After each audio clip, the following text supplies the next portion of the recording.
લોકોનું એવું જ માનવું છે કે કુદરતી આફત કે કોઈ સંકટ આવે એટલે સરકારી અધિકારીઓ મોટા માથાના નેતાઓ ફાવી જતા હોય છે. વડોદરાને પૂરમાં ડૂબાડનાર તંત્ર છે તેવી લોકોની મક્કમપણે લાગણી છે.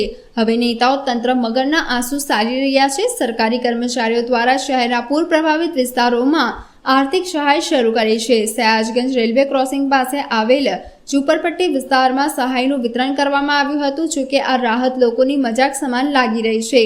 પુખ્ત વયના નાગરિકોને પ્રતિદિન 100 રૂપિયા અને બાળકોને 60 રૂપિયા, ઘર વખરીની નુકસાની પેટે રૂપિયા 2500ની સહાય આપવામાં આવી રહી છે. લોકોમાં આ સહાયને લઈને પણ નારાજગી છે. મસમોટા નુકસાન સામે સરકારી તંત્રની સહાય મશ્કરી સમાન છે, જેને લઈને લોકોમાં રોષ પણ જોવા મળે છે.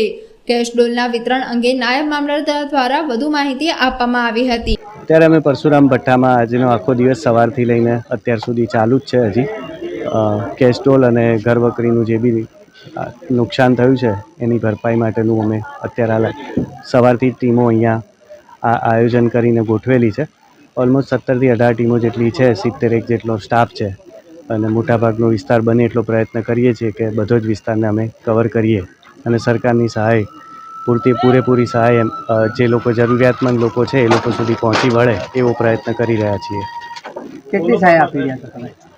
હાલ પુખ્ત વયનું હોય તો એમને એક દિવસના 100 રૂપિયા લેખે 300 રૂપિયાની સહાય આપવામાં આવે છે અને જો બાળક હોય તો એમને એક દિવસના 60 રૂપિયા લેખે 180 રૂપિયાની સહાય આપે છે અને ઘર વખરીમાં જે નુકસાન એ થયેલું હોય એના માટે ડીબીટી થ્રુ એ લોકોને 2500 રૂપિયાની સહાય ડાયરેક્ટ એમના એકાઉન્ટમાં ટ્રાન્સફર થાય એવી રીતેની સરકારની જોગવાઈ થયેલી છે. શું નામ આપનું? મારું નામ મિલિંદ સુતરિયા. હું સિટી સર્વેમાં સિનિયર સર્વેયર છું.